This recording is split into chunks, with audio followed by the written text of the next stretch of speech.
we need to create space. Without space, like when we're like tense, nobody can process anything. I would 100% recommend to work with a professional because we underestimate the work of mental health professionals. Everything is an object, including ourselves. We abuse ourselves by overexerting, by overworking, by overexercising to become more fit, to have more money. We abandon ourselves. We abandon our worth. You could have given up, but you didn't. You could have stopped believing, but you didn't. You could have kept living their expectations, but you decided to make this life your own. And in turn, you're here. Hello, everyone. Today we meeting Coloma Muro. She's a neuroscientist, psychologist, an empowerment coach, and the author of Raw and Unmasked book. Hello, Coloma. Thank you for joining us today. Hello, Anna. Thank you for having me. Thank you. So let's start a conversation by exploring your personal journey of becoming the person you are today. So what inspired you to start sharing your gifts in the way that you're doing right now? Well, I am originally from Barcelona. For those of you who haven't been there, it's a very community-oriented place. So there's a big sense of community. People gather in celebration, and I always enjoyed having people around. And my parents raised me in a way that they taught me the value of caring about others. And so since I was very young, I was advocating for human rights, for sustainability. I participated in different projects in different nonprofits. And as I grew older, I'm a licensed psychologist. So I studied psychology and I worked in clinics, in private and public clinics, in hospitals. I worked in research. As you mentioned, I have a master's in neuroscience. So all my life has always revolved around trying to help others, whether being it understanding themselves, becoming healthier. But it all comes down to where I come from the culture I grew up in, and from the values that my parents instilled on me. And yes, as I grew older, of course, the more I saw around me, the more I got to know, the more inspired I become to contribute even in a greater way. And that's why when I was in Barcelona, I ended up working in corporate, but helping nonprofits. So we were a marketing company that we designed campaigns for nonprofits, but I wanted to help even more. And that's when I actually left my home country and traveled to Southeast Asia, to Bali. And I studied there ancient medicine and yoga, again, to have more tools, to help more. That was what the driving force. But there I had a motorbike accident. And I was told that I would never be able to walk again. So all the world crashed down around me in a way, because I had this drive. I had been like this high performing person that wanted to kind of save the world, right? And all of a sudden, I'm told that you cannot move. You will be on a wheelchair. And I felt so limited, constricted in a way. And that is an answering to your question, where actually my true real journey began.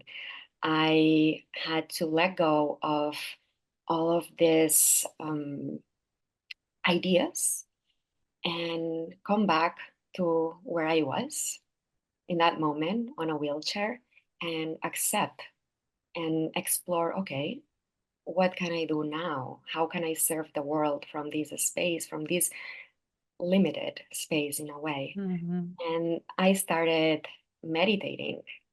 And that's where I actually learned what yoga truly is, which is this yoga means union in Sanskrit, meaning the union with nature, soul, body, and mind. And in a way, I felt um, I felt a transformation starting in front of me. So I was in a race, in a way, to save the world, and I had to pause. And through connecting within, I realized um, that the best way I can help others is to be my highest expression, but not trying to chase or pursue external things in a way. Mm. Long story short,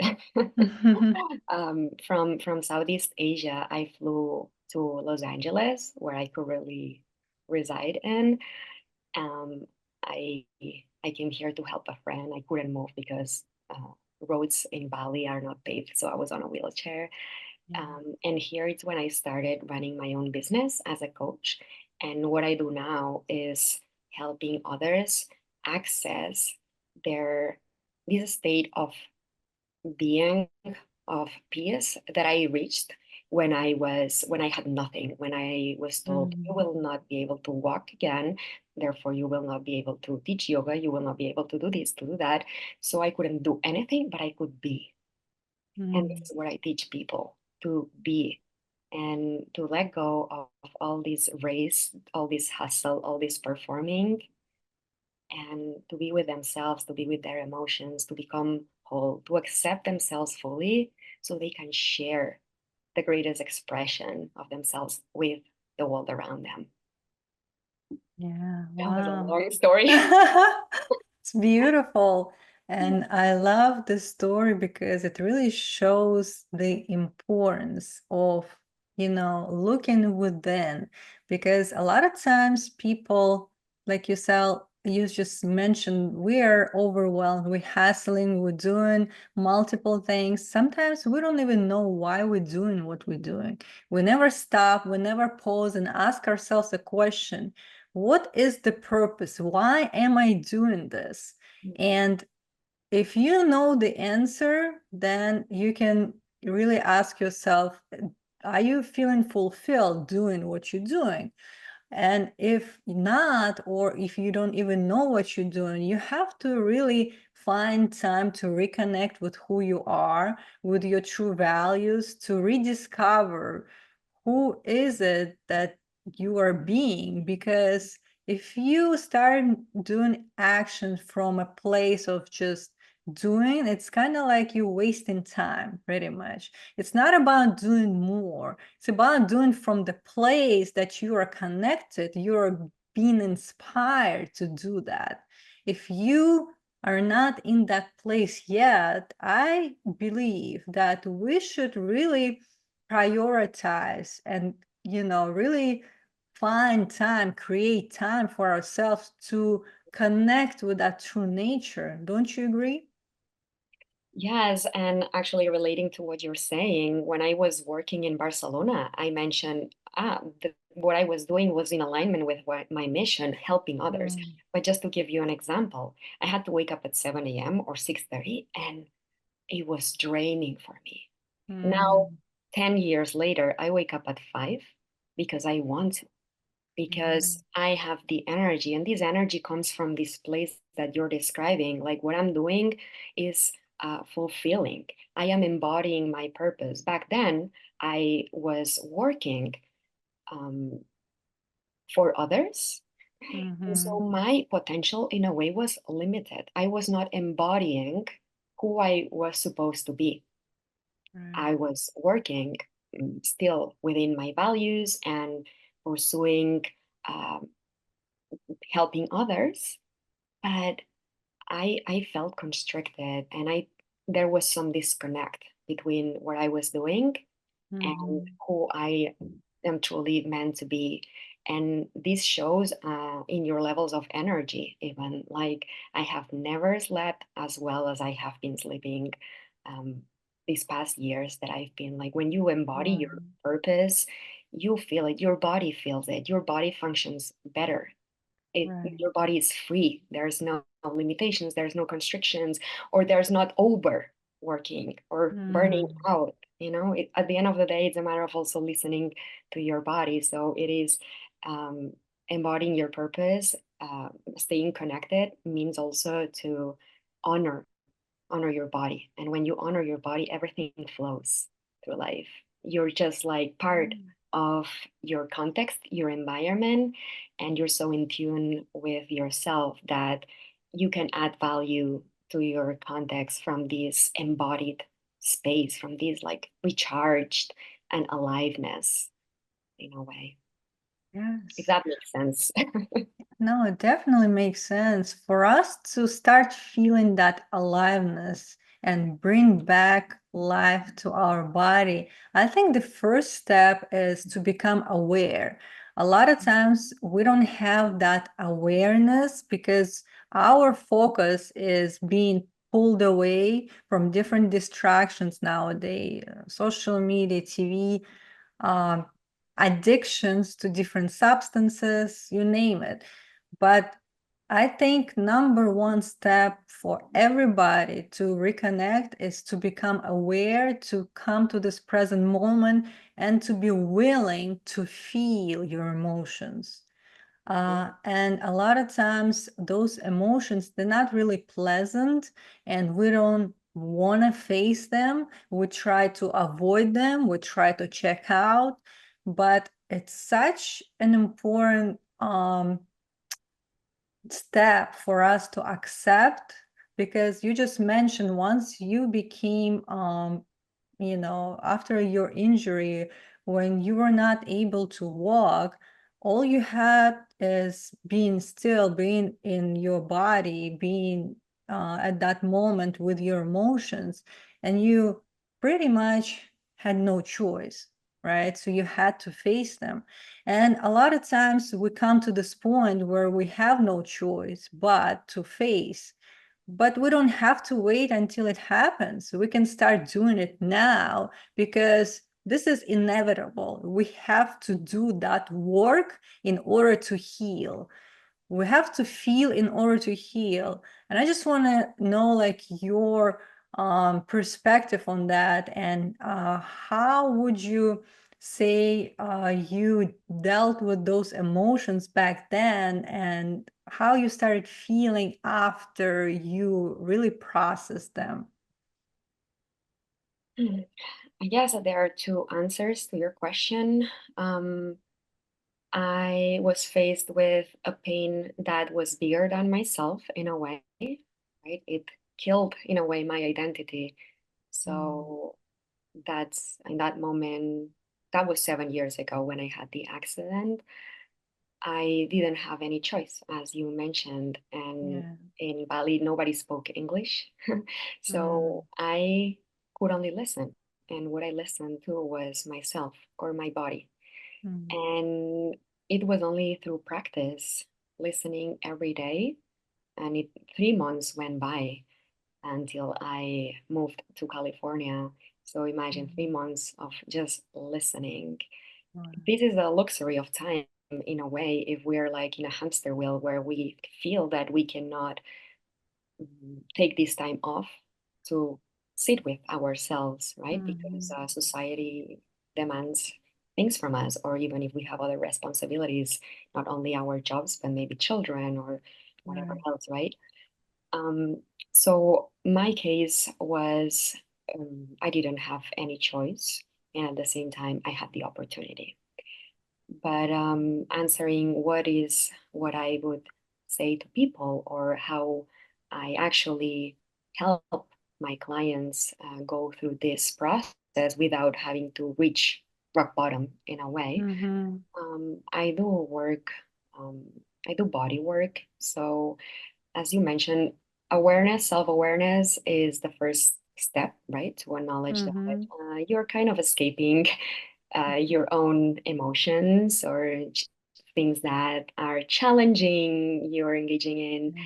avoidance or other unhealthy habits or behaviors, or you're aware that you overexercise or spend hours and hours scrolling on Instagram. So self-awareness is the first step, as you mentioned, but then there's a work that has to do with what it's called bodyfulness. So becoming aware is what would be mindfulness, right? Mm-hmm. Becoming intentional about, okay, why I do what I do. Am I about to scroll Instagram? Why am I doing so? Am I escaping? I am distracting myself from some discomfort, even boredom as in like sitting with myself. So that would be the mindfulness aspect of it. But then there's the somatic aspect, which is our bodies. Our bodies are not prepared to digest emotions if we haven't taught them how to do so, let alone if we haven't had the time to prepare them for it in a way. And so that's what I teach my clients, and this is something to be done with a professional. But if your audience would like to know some things that they could do to start teaching in a way the body to Yeah. be able to face certain emotions, because that's another thing. If your body is overstressed and you're like, okay, I'm gonna sit and I'm gonna feel everything, at the end of the day your cortisol levels will rise, and you will Mm. end up more stressed. And that's another thing why I don't recommend, as a general rule, like to cold plunge or hot yoga or sauna, or Mm. fasting, all of these practices, which by the way I do them all. But I don't Mm. recommend them in general, because if someone has their nervous system already altered, and most of us have it, just because we live in a society that's um, hyper masculine, focused on go, go, go, to do lists, Yeah. and overstimulated, as you mentioned, all these practices like cold plunge are dangerous for the nervous system, can end up damaging it even more. So safe practices that anybody can do to start sitting with their emotions beyond the self-awareness, or beyond having the intention and be willing to follow through with the process.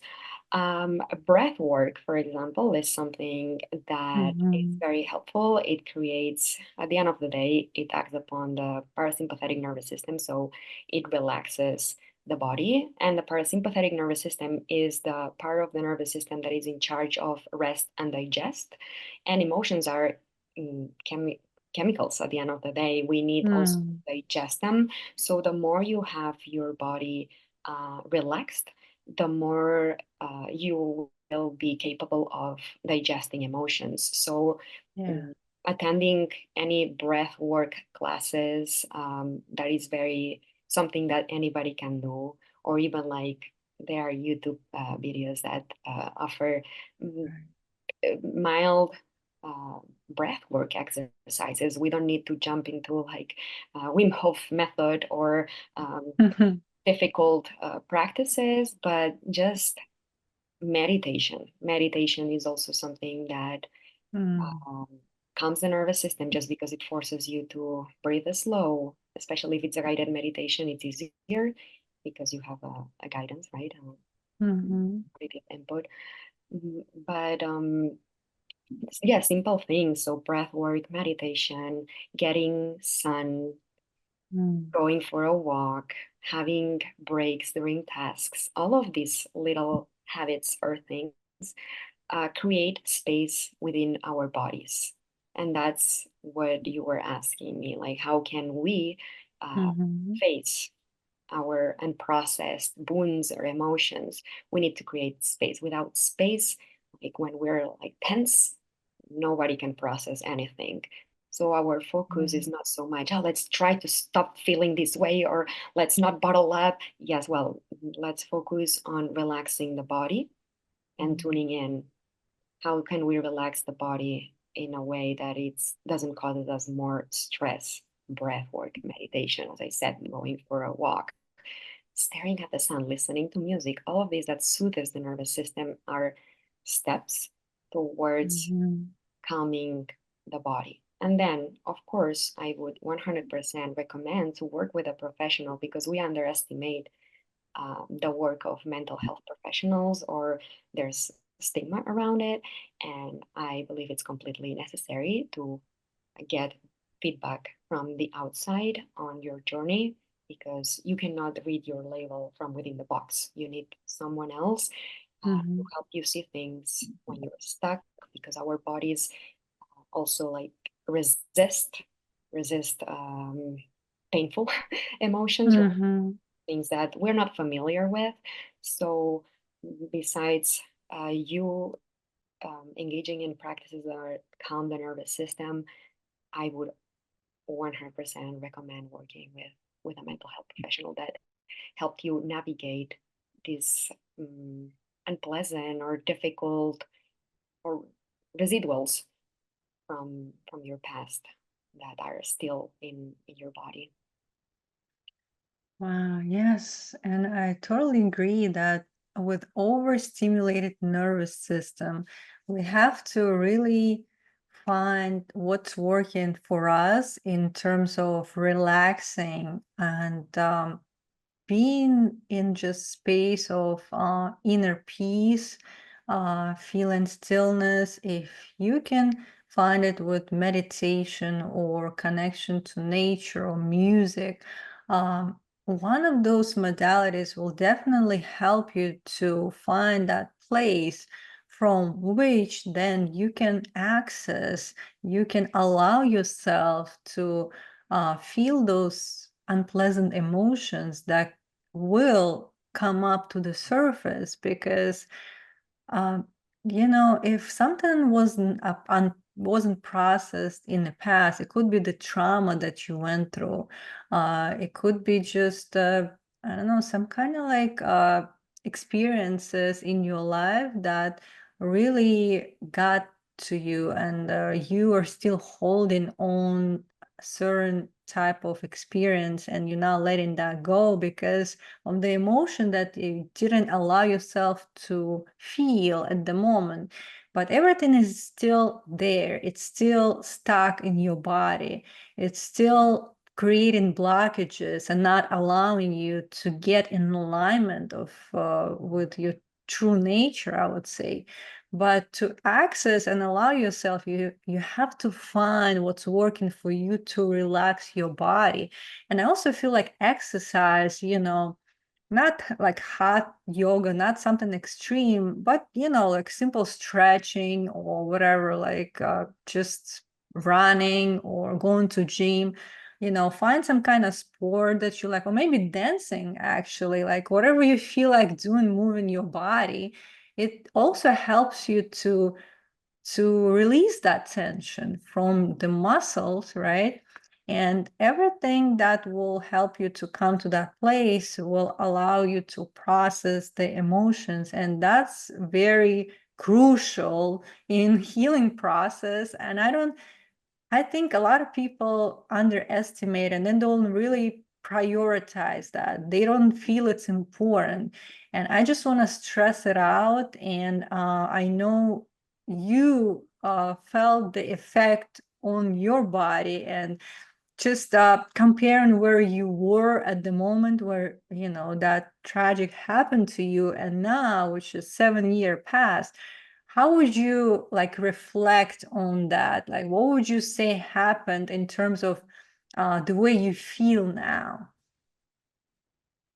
Well, first, I'm glad that you brought up the exercise piece because I didn't even Yeah. mention it. And for sure, like movement um, helps emotions move through the Mm-hmm. body. So it's a way of releasing.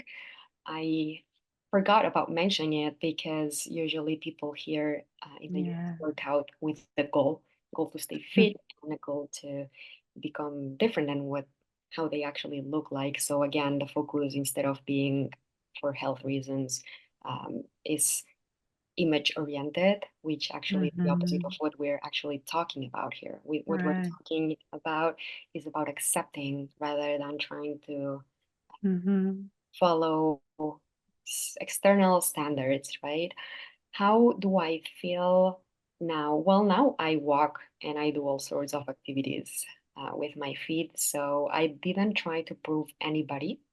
Mhm. Mm, It just kind of happened. It sounds woo-woo, but one day I stood up from the wheelchair and I could walk. Wow. And that is part of the teachings that I actually share with my clients. It's the power that the body has to heal. And this power unleashes when there's this full acceptance, when we stop resisting, when we stop fighting, or when we stop trying to control everything around us. When we fully relax into who we are, the body um, gets back to a state of homeostasis by itself. We need an environment that's conducive of healing, that's for sure. If we're in a toxic environment, our body will not heal. So that's another thing that I stress a lot with my clients or that I work with, um, which is like boundaries, like the topic of boundaries, Mm. right? We need to create an environment for yourself that is conducive of your healing, which will look different than my healing. I am a very compassionate and empathetic person. So, being around people who gaslight, for example, Yeah.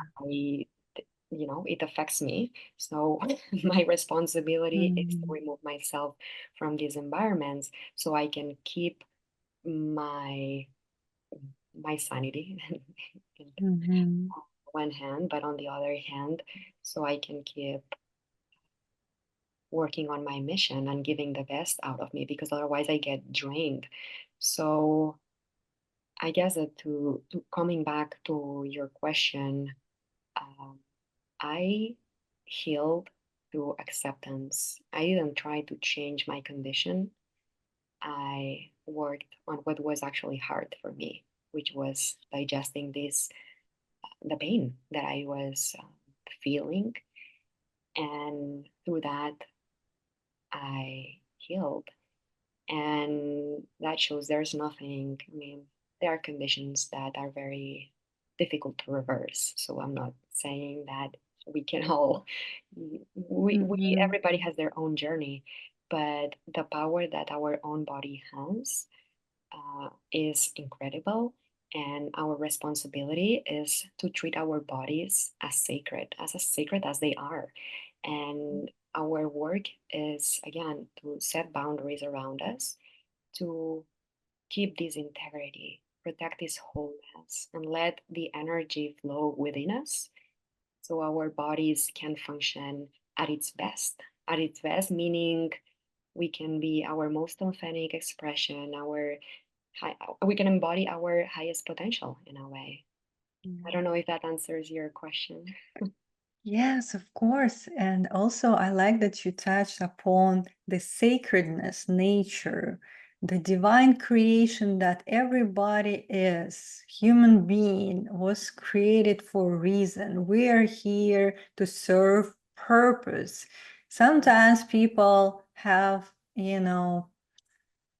kind of like the missing piece for them is the self-worthiness. They don't see the purpose of them being here. They feel like they're very small and they don't know what are they capable of doing because they're not giving themselves credit of what they could become potentially, right? With us not valuing ourselves, our bodies, our true nature, we're not giving ourselves even the opportunity, the chance to step into that power.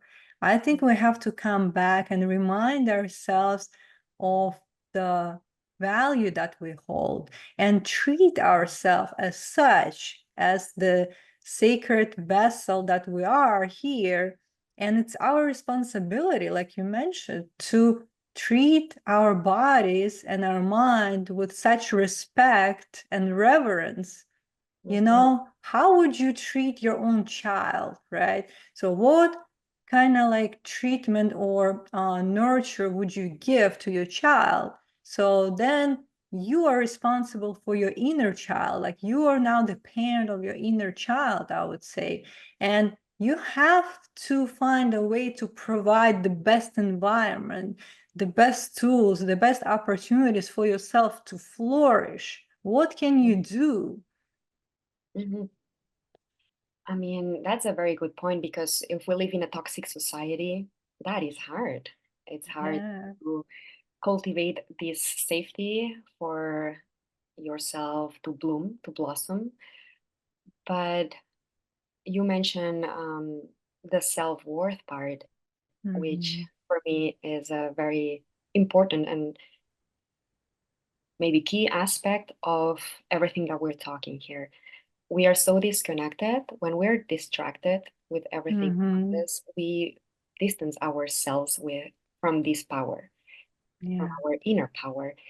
And with like we receive messages as you're not good enough. That's Mhm. what the media or everything, the society is telling us. We need to buy more of this. So we need to have more of this. We need to look more certain way. We need to, I don't know, all Mhm. these things that we're incomplete. So they are selling us the idea that we're incomplete as we are. And for us to be enough, we need to consume. Mhm. And the more we engage in this cycle, the less power, the less empowered we become.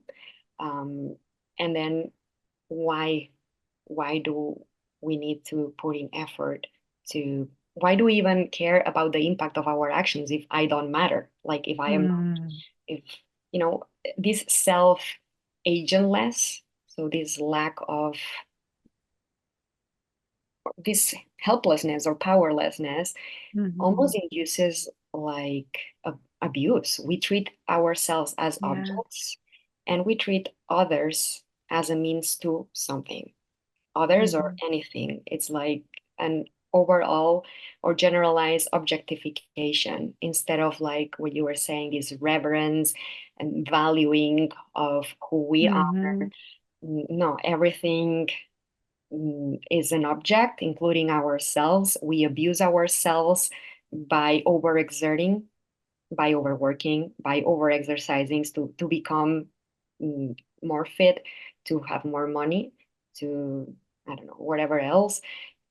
So we, in a way, we abandon ourselves, we abandon our worth. Yeah. So we don't pay attention to the impact of our actions because we internalize the idea that the belief that we don't matter. Mm, Mhm. we're just here. Whereas if you change the focus on, no, I'm here to contribute, to add value. When you commit to something greater, so responding to your question, what would someone do to start gaining this idea of self-worth and revering the body? I would start by maybe first um, ditching the idea of quick and easy, like Mhm. like this addiction almost of that we have to instant gratification to change Yeah. our state of being or our emotion. Just every time that you catch yourself, as coming back to the self-awareness, every time that you catch yourself trying to escape, mm, just ditch it, right? And then Mhm. let's refocus. So it's not about like you ditch it and then what do I do? Well, we have to replace this with something, right? That's how habits work. If we have the habit of Mhm. escaping or of running away of ourselves, of our emotions, or of our discomfort, we need to replace the habit. Um, how or what would I replace the habit with is to commit to something greater than yourself. Not as Mhm. like you don't need to believe in God necessarily. I'm referring to let's shift the focus on what is my existence bringing onto my environment? How am I contributing? What is my intention? Which again is somewhat awareness, right? But Yeah. by doing this shift, you can start like caring about not abusing your body because you need to be healthy for you to contribute. If you people please, you overexert, you become small. You abandon yourself, you're not worthy. For you to recover this worth, you need to understand, okay, how is the best way I can contribute? Oh, okay, I can contribute when I fill my cup first. Then you don't even feel selfish because your purpose, like you're not doing it just because you're doing it. No, let me fill my cup first so I can serve those around me in a more authentic way. Yeah. So the short answer would be to commit to something greater, uh, kind of like reversing this treadmill that we are on, right? Instead of like taking, taking, Mm-hmm. taking, that's the treadmill, taking, taking. No, then let's focus on how can you give. Give your authentic self. How can you give your authentic self? You need to take care of yourself to give your authentic self.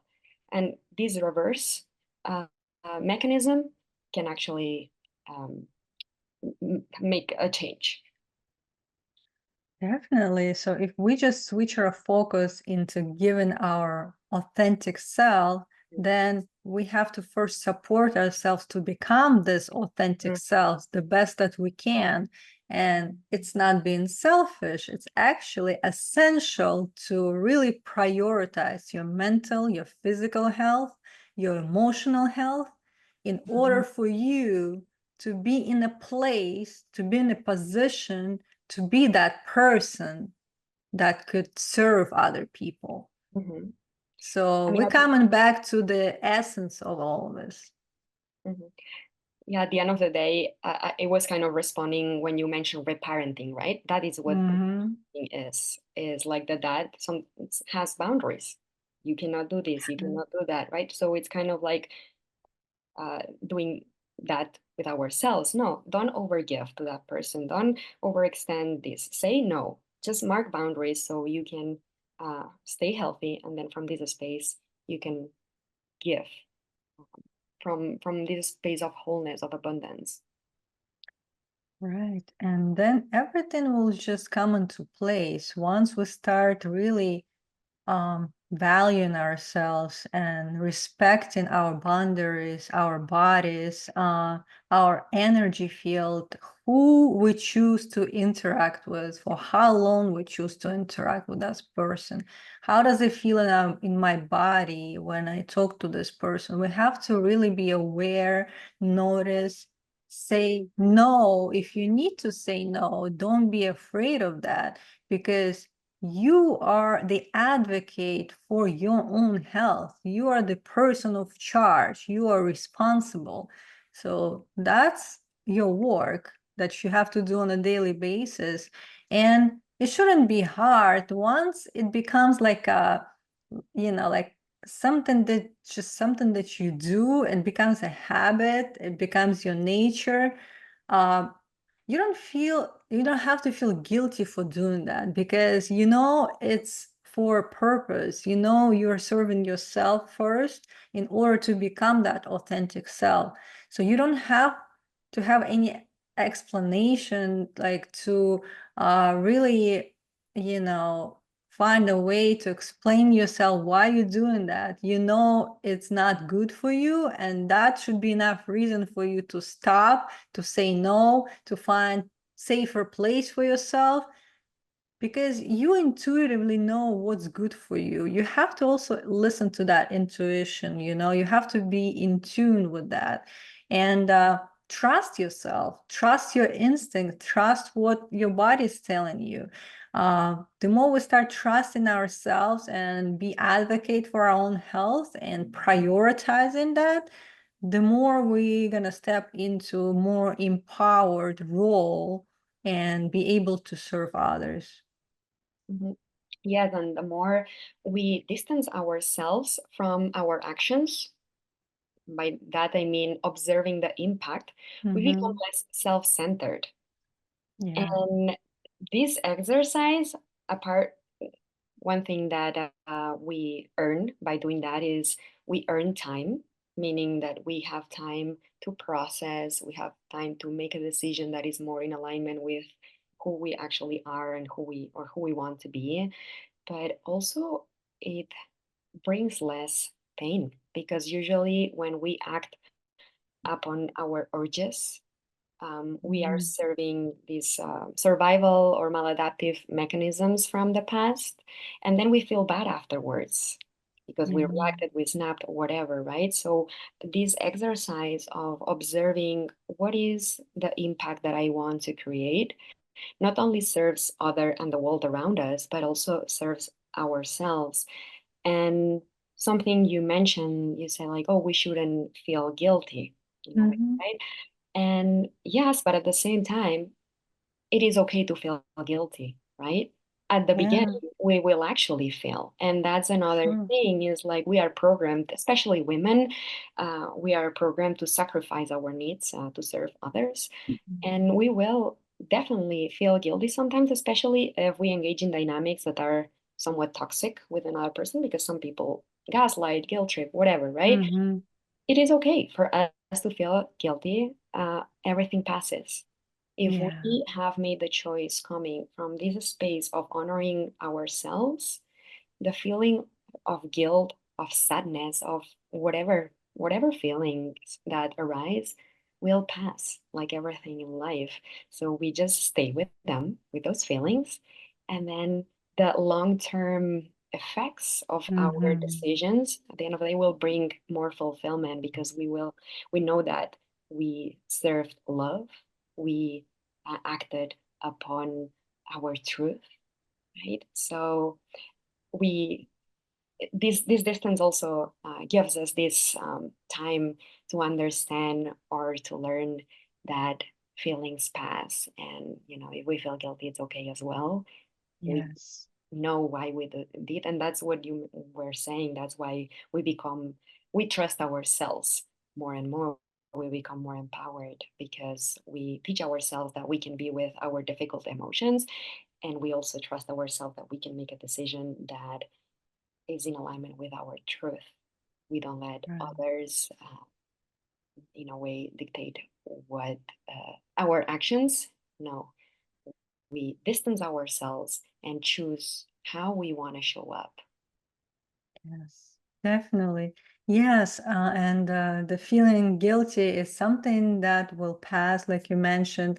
It's just when you start changing, right? Of course, it's uncomfortable. Of course, all those emotions will rise up, but this is just an indication of something that was in the past, right? So something that you've been conditioned to feel, and this is how you've been manipulated into doing certain things for people please, and you used to feel guilty, let's say, but shouldn't stay this way. You don't have to repeat those patterns. It's time for you to break them, and you can do that and go through the change, accepting those emotions, and they will fade.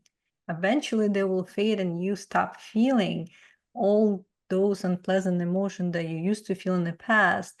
And you have to trust the process, and it will become better. So with you just going through that, because the only way is through, you can escape going through that process. Everybody does, and you see how the person come out on the other side. So for you it's gonna work as well. You can just be with that. You just allow yourself to be in that space and release the resistance, and um, and then you will see the change that could take maybe longer for you than the other person. You always have your own path. We can't compare ourselves with other people, but we know that there's something that is in common, is the emotional part of it. Everybody is going through that, and nobody can escape that, because we're here having a human experience, and that's just part of it. And that should be okay with everybody. And I'm so glad that we had this conversation today. Thank you so much for sharing your thoughts and wisdom. And for those who would like to connect with you online, how can they find you? Uh, on my Instagram, which is at Mindfulness Love Therapist, and also on my website, www.colomamuro.com. And now I have my book, Raw and Unmasked, out. It's on Amazon. So if you type Raw and Unmasked, it will show up there, authored by me. And yeah, you can reach out anyway, anywhere you like to for me to work with you one-on-one, or just follow on social media and watch my videos. I always give psychological neuroscience insights. But I appreciate, Anna, a lot the opportunity for me to be here today. So thank you so much. Thank you, and thank you for sharing everything. I will include that in the show notes as well. And as we close today, what would be the final thought for our listeners? My final thought for listeners: it's never too late. It's never too late to pause. That would be my final thought: to pause, to not start over, but to start anew, to change the trajectory of your life, to blossom, to become your highest expression, to embody your fullest potential. You can do that today. It's just a choice. Yes, thank you so much. I hope you enjoy your day. You too. Thank you so much, Anna. Thank you. I hope you enjoyed this episode, and if you did, hit the subscribe button and share it with others. Stay tuned.